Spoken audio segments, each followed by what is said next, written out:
You're listening to the Neighborhood Bulldog, where the porch light's always on and the maroon runs deep. I'm Scott Neighbors, and this is your home for real Mississippi State sports talk.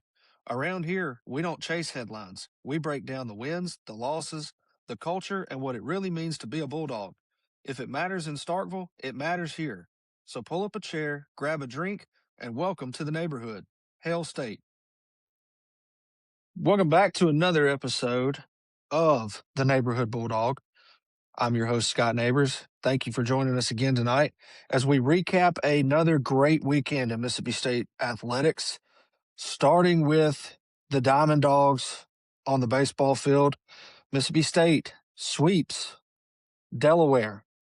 The Delaware Blue Hens sweeps them to go 8-0 for the first time since 2013.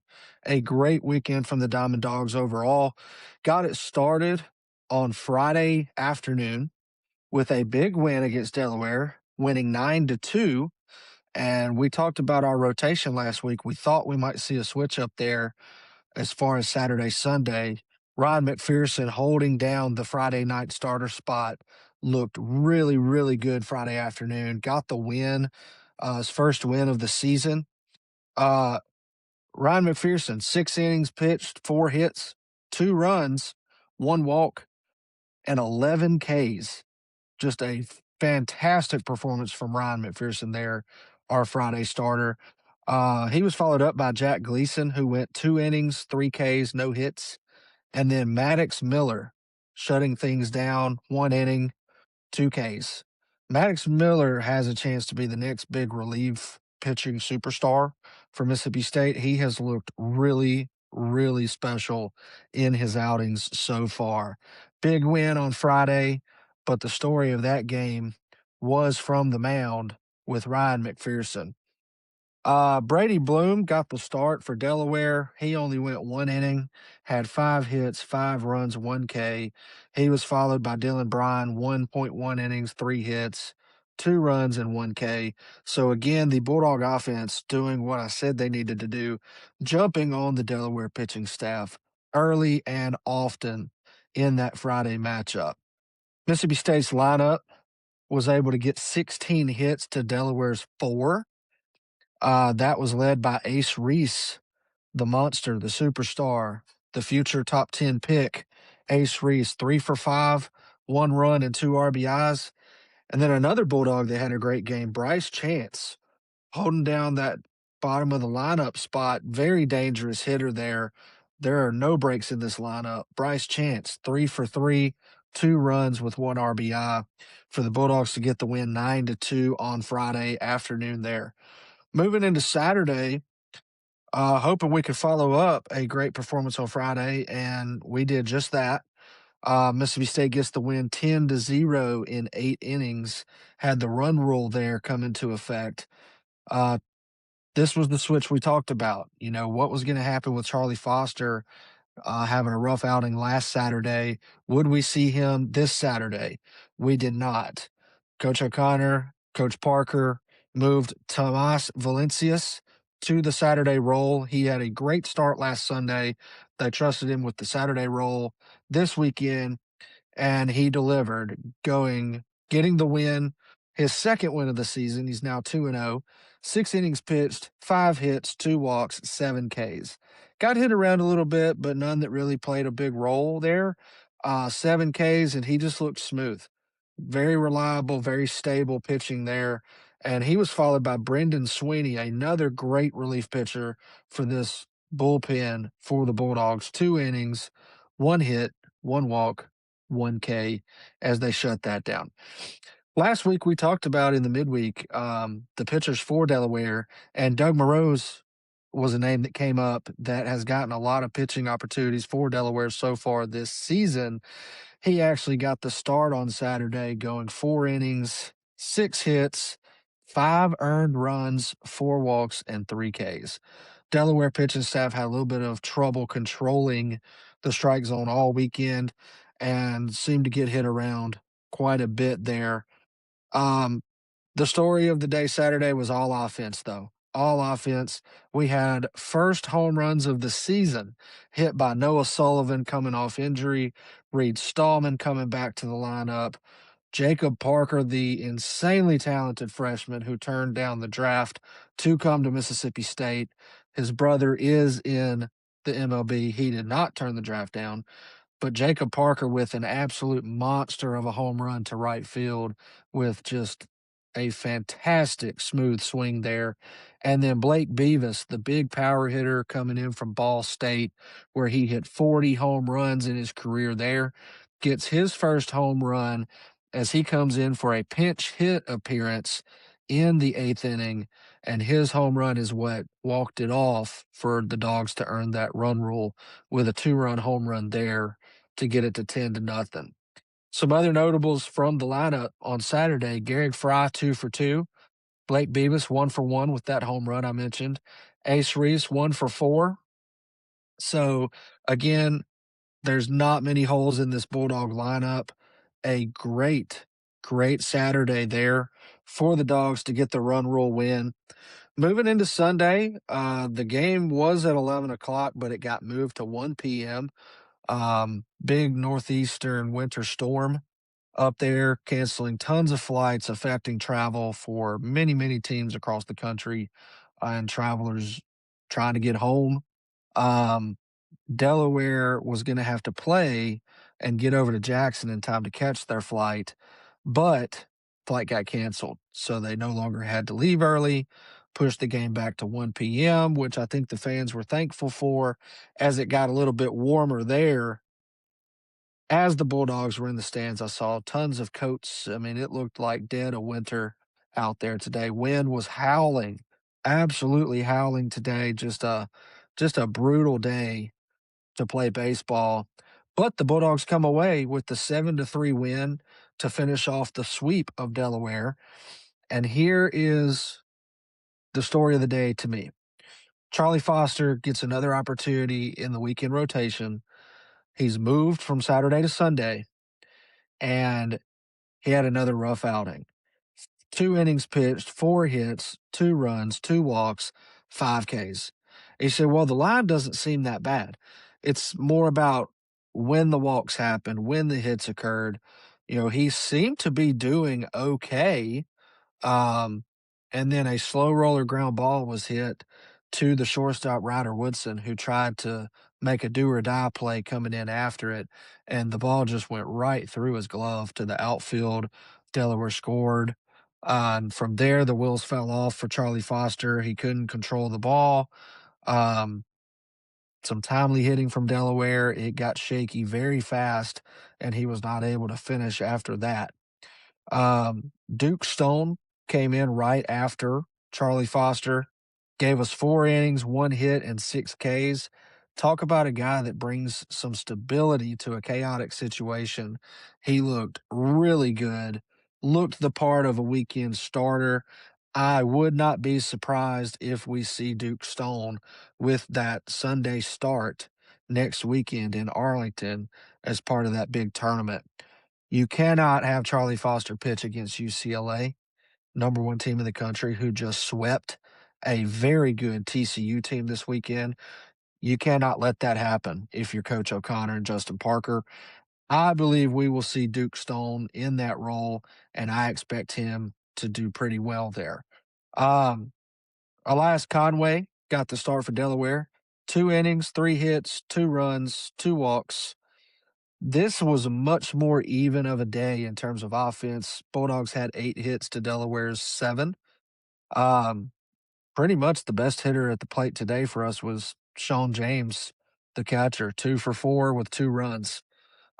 Just a brutal day at the park. Like I said, anytime a ball got hit in the air, it did the crazy dances that knuckleballs do. The wind absolutely played a factor for the defense today. The sun being a factor also for Delaware, not used to playing on the field at this angle. With the wind playing a factor also, you saw several what would be considered routine fly balls just dropped in the Delaware outfield today, giving the Bulldogs the chance to come from behind. Had to come from behind down 2-0. Then we tied the game up. and then we kind of pulled away from there. And then in the ninth inning there, or in the in the ninth inning there, Delaware got a run back, and Bulldogs were ultimately able to shut that down and finish off the sweep. Um, the Bulldogs did what they should have done. Got the sweep 3-0 against Delaware. Moving into this upcoming week, now is crunch time for Brian O'Connor and the Bulldog baseball team. You've had your tune-ups, you've had your warm-up games, you played a good Troy team on Tuesday, took care of business. You took care of business with Alcorn State on Wednesday, and you took care of business with Delaware this weekend. Now it gets real. Tuesday, the Bulldogs are going to face Austin Peay, who is 4-3 on the year. Austin Peay, a very, very talented mid-major team up there coming down to Starkville. So far this season, they split 2-2. They split a 4-game series at UNLV out there in Las Vegas, and then they actually won the series against Eastern Michigan this weekend as we finish up the weekend here. The top two hitters on that Austin Peay team, Paris Pridgeon, I think is how you say his name.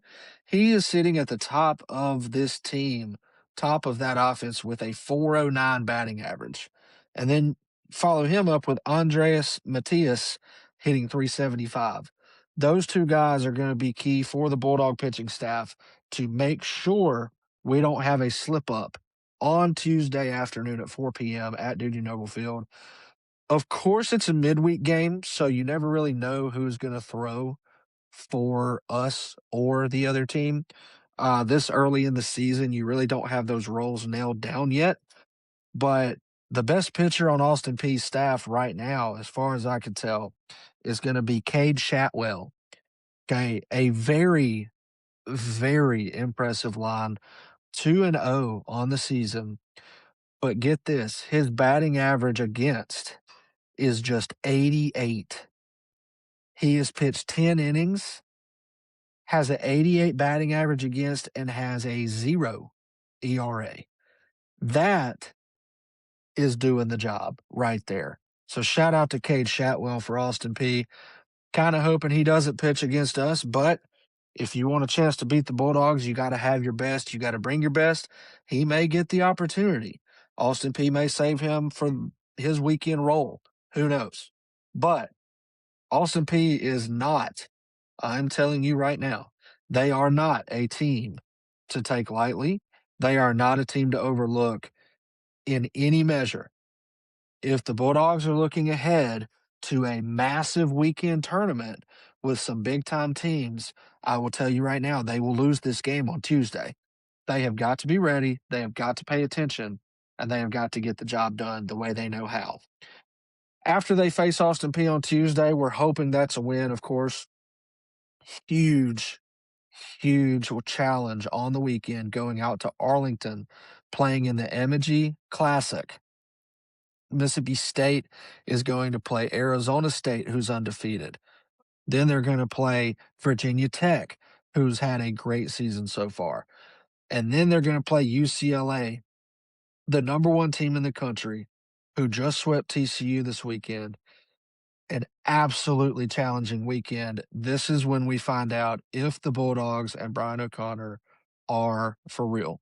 And I cannot wait to watch these games. I cannot wait to see it. I will say this. There are a few things the Bulldogs must spend this week cleaning up. Starting with, you got to get your rotation down. Charlie Foster cannot be in the weekend rotation moving forward. You need him to be a midweek pitcher. And I would not pitch him next week against Southern Miss in the midweek either. If you do, I think you lose that game. You have got to have his confidence back. You've got to get him confident. You've got to get him throwing the ball. Defenders are going to make errors. It happens in baseball all the time. Pitching is as much about physical talent as it is mental toughness. And when a defender makes an error, you have to continue to pound the strike zone. You have to do what got you there. You cannot start losing control, overthrowing, pulling the ball to your opposite side, you can't do that. You've got to keep it together. And Charlie Foster has proven for 2 weekends now that he cannot do that when things don't go absolutely perfect. So you cannot trust him, especially against a UCLA team as we go into next weekend on that Sunday. Another thing the Bulldogs have to clean up has been a huge topic of discussion the last probably 3 or 4 seasons. Um, One thing Mississippi State has always been good at is pitching. They've typically always been decent at defense, save the last season or 2 when I think you had some important people kinda check out, on the job that they should have been doing. One thing that just I don't think there's any excuse for is base running mistakes. These guys are some of the most elite athletes out there, have been most of them playing baseball since they could walk.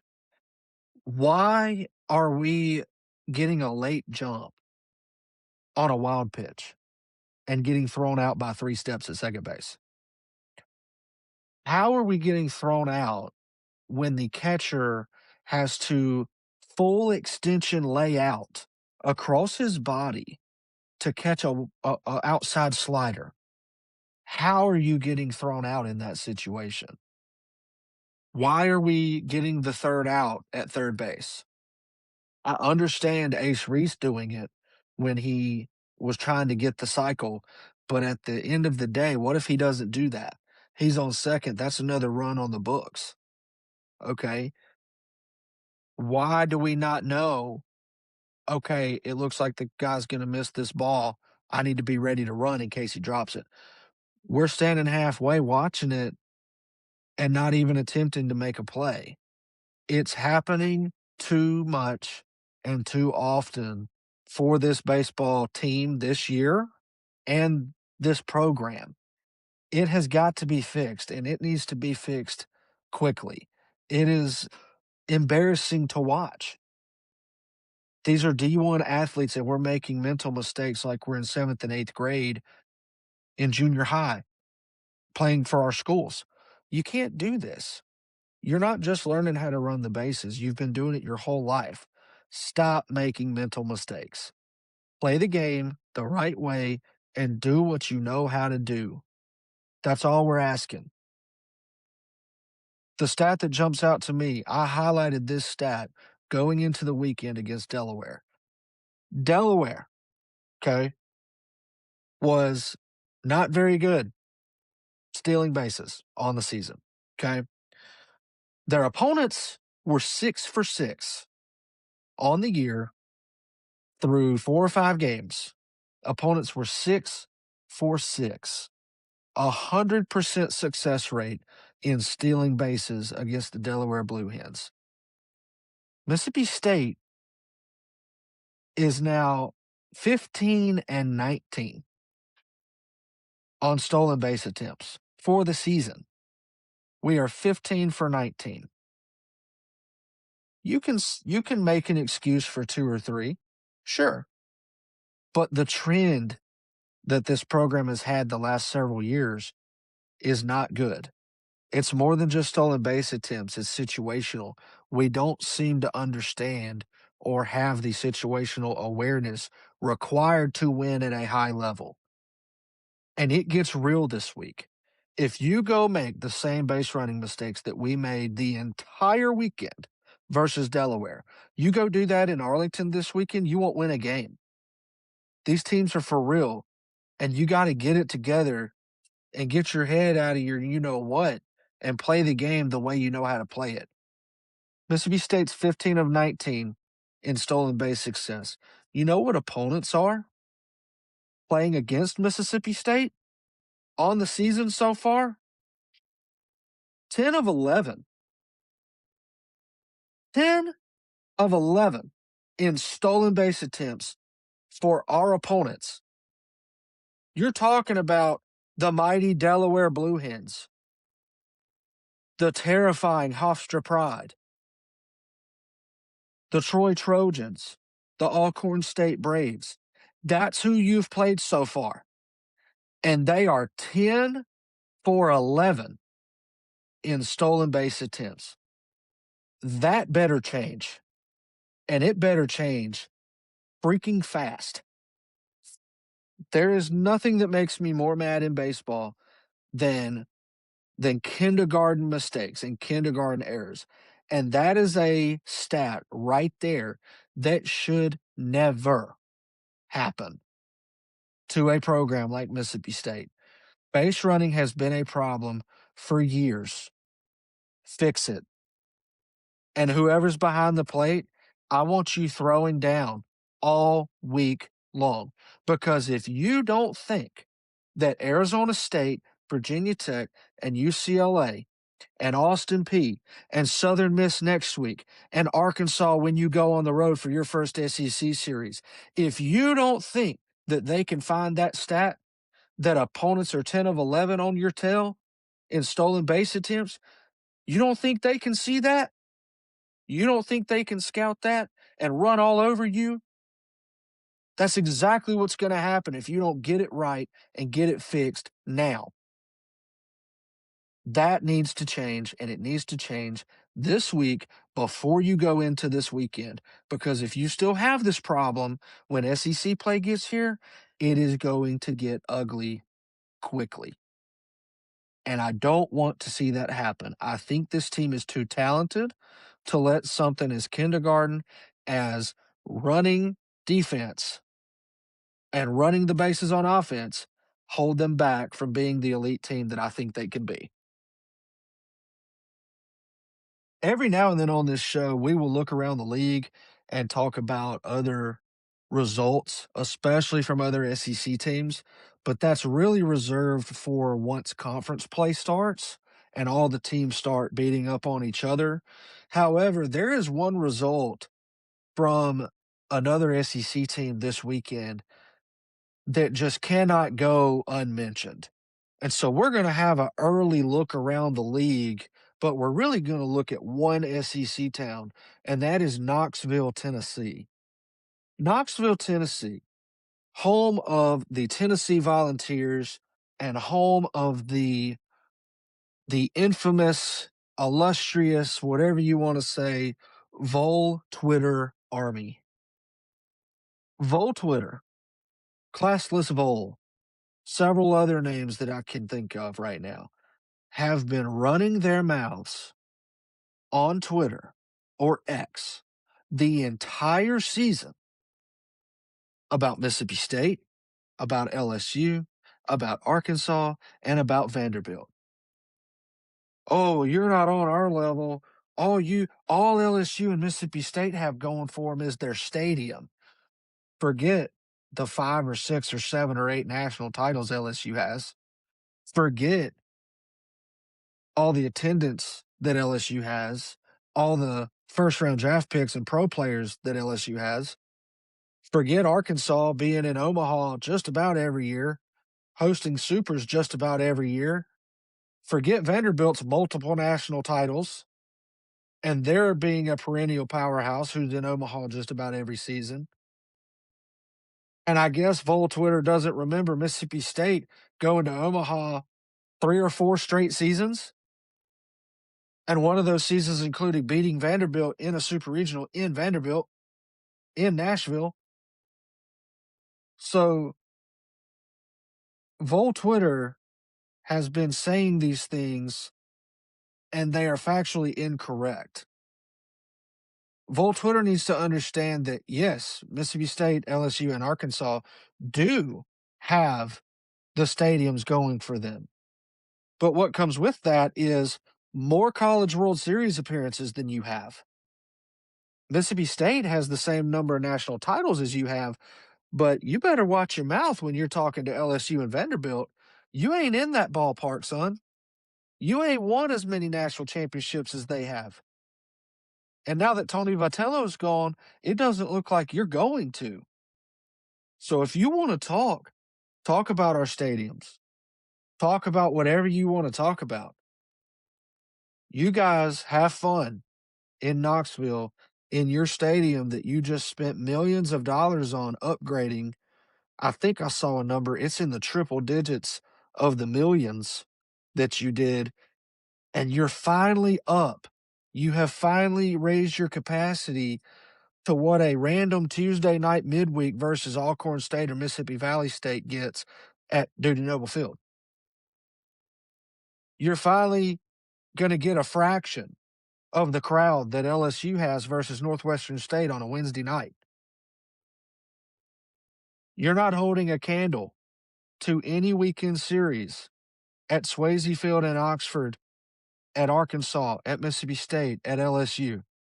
If you want to talk crowds, you may hold a candle to Vanderbilt, but you haven't been in the same league on the field as any of these programs. So you need to get your facts straight before you want to start running your mouth on Twitter about what program has what going for it. The other thing is, if you're going to do that and you're going to talk on X, and I understand it's all these fake bot troll army, vol army people that probably aren't even real, just trying to troll all day long. I get it. That's fine. That's how you get your clicks and how you get your follows. But you look really stupid. You look really stupid when you tweet that Mississippi State, LSU, and Arkansas don't have anything going for them other than their stadiums, to turn around less than 12 hours later and you lose 2 of 3 to Kent State. Not only do you lose 2 of 3 to Kent State, you lose 2 of 3 to Kent State at home in your new stadium in front of a great crowd that you had. You also tweet, oh, we have a great crowd today. We've got this many thousands of people, and it's 7,000 less than any of the other schools you've mentioned. Give me a break. Act like you didn't just figure out you have a baseball team 6 years ago when Tony Vitello arrived in Knoxville. You guys didn't know you had a baseball team before that happened and before Tony V happened. And right now, it looks like you're going to forget that you have one real fast now that you lose a series at home to Kent State. Check yourself and get your facts straight, Vol Twitter. I don't mind coming at you and educating you about what a good baseball program is and what history and tradition looks like, because LSU has it, Arkansas has it, Ole Miss has it, Vanderbilt has it, Mississippi State has it. You don't. You don't have it. You're not in the same league as those teams and Florida. You're not in the same tier as them. Go hang out with Auburn. Even Auburn has been to Omaha and done well. They haven't got a national title. It's Auburn. Auburn had Frank Thomas and Bo Jackson back in the day. That's it. You're in that tier. And I'm sorry to have to educate you like this, but that's where you need to live and be happy. Don't come for these other programs unless you're ready, and you ain't ready. I cannot wait to see what your SEC record is, Tennessee, because running your mouth and then having something as glorious happen as losing on your field to Kent State, not once, but twice, that is just too delicious for me to bear. So I cannot wait for SEC play to get started so we can really have a look at your schedule and really find out where you are as a baseball program, because a lot of you are delusional when it comes to your baseball team. Yes, Tony Vitello is one of the best baseball coaches on the planet. Yes, he was really, really good for college baseball. He made you guys feared. People didn't want to play you. You were a national title contender every single season under Tony Vitello. Tony Vitello ain't there no more. He ain't there no more. And you guys need to understand that. So let's get into SEC play and let's see where you really stand and what kind of program you really are before you want to start saying ridiculous things on the internet for clicks and for likes. Now, a huge surprise Friday afternoon. Okay. We've been talking about the softball team for the Bulldogs. Samantha Ricketts out there doing an incredible job with the Bulldogs softball team over at News Park. Took their first loss of the season. I think they were 10-0 or 11-0 going into this game. Belmont gets the win over the Bulldogs softball team, their first loss of the season on Friday, 1-0. A shocking result. But good teams do what good teams do, and the Bulldogs softball team came back to win 6-2 against Samford on Friday.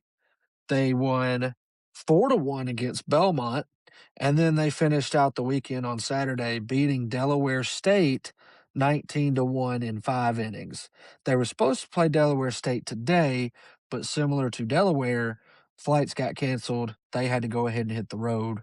So the game on Sunday got canceled for the softball team.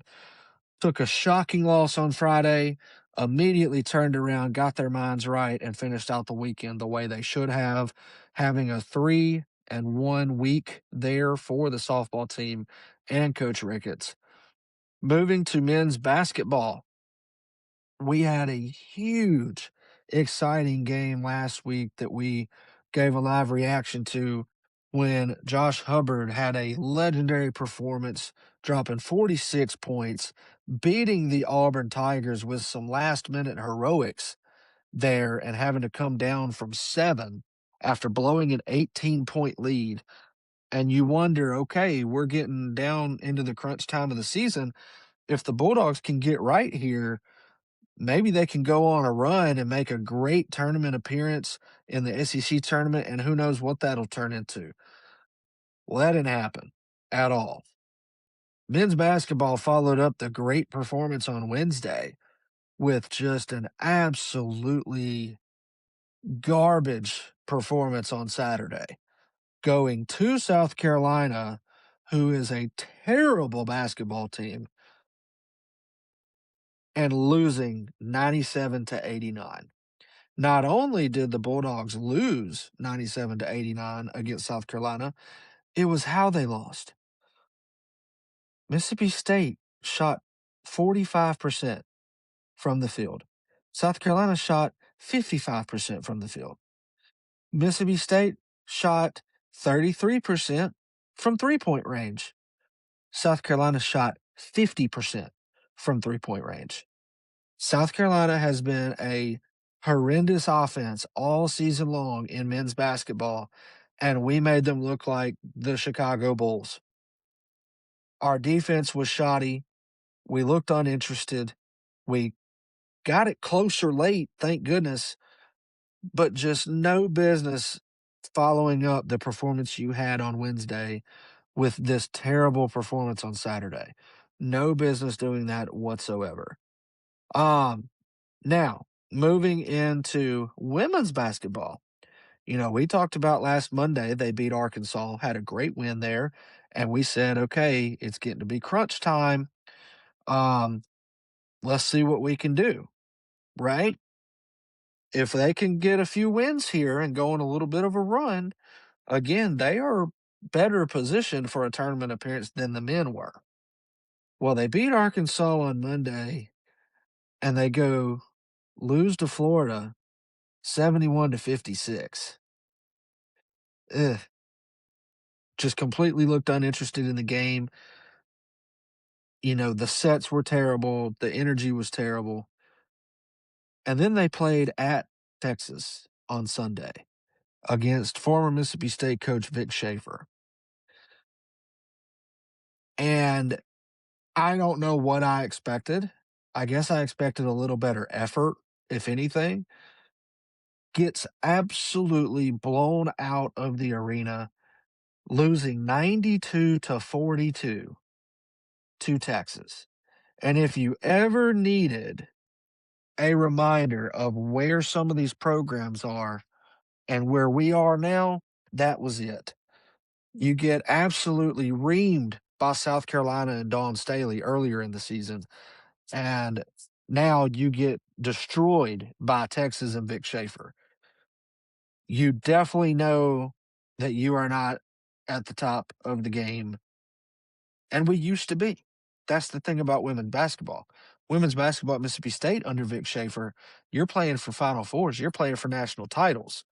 The only game you're losing all season is against Dawn Staley in South Carolina, and maybe a tough game against LSU, maybe a competitive game against Georgia here and there every now and then. But the last several times we've played Texas and LSU and South Carolina have honestly not even been competitive. And so I love the women's basketball team. I like Sam Purcell as the coach. I love his energy. I think he can be great, but he still has some learning to do. Still has some big time recruiting that he needs to do, and that's why he was hired. He came in as an assistant from the Louisville Cardinals, who are a perennial NCAA team competing for at least the Sweet 16, Elite Eight most of the time. And he was the architect behind a lot of those teams. We've got to get that Sam Purcell back. We've got to start getting players again like Rakia Jackson. We need some players. We need to go find a Tierra McCowan like Vic Schaefer had. We need to go find a sniper like Victoria Vivian's like Vic Schaefer had. We're used to that. Sam Purcell needs to bring that back and needs to get back in his recruiting bag like he knows how to do and get this job done. There is no scenario where you should not even be remotely competitive against a Texas team, an LSU team, or a South Carolina team, especially when these other teams that you have beaten semi easily, they may be losing to these teams, but they're not all getting destroyed by 40, 50 points. I mean, you're a Division I SEC team just like they are. There should not be such separation between you and them. And I hope we get that fixed moving forward. That season is winding down as well. I hope we have a great showing in the SEC tournament and move on into the tournament, either NIT or NCAA, and I hope we have a great showing there as well. This week, as I mentioned, baseball going to face Austin Peay on Tuesday at 4. Softball going to Georgia Tech on Wednesday. That is going to be a big time game right there for the softball team. Men's basketball at Alabama on Wednesday night. If they play like they did against Auburn, that's going to be a great game. If they play like they did against South Carolina, then that's going to look a lot like the women's game did today. Women's basketball is going to go to Texas A&M on Thursday, and then softball has Wofford coming in next weekend. And like we mentioned, the baseball team moving into the M&G Bank Classic out in Arlington against 3 really, really good opponents. We will dive into each of those teams and break down all 3 of those games on Wednesday night, and we will recap what hopefully is a big-time win for the baseball team on Tuesday versus Austin Peay. And maybe we'll get another chance to have a great live reaction to a huge basketball win on Wednesday night, but we will see. Thank you for hanging out with us tonight as we recap our weekend. Another great weekend for Mississippi State sports.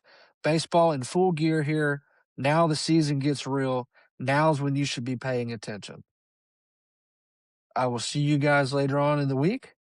Thank you for joining the neighborhood. Hail State.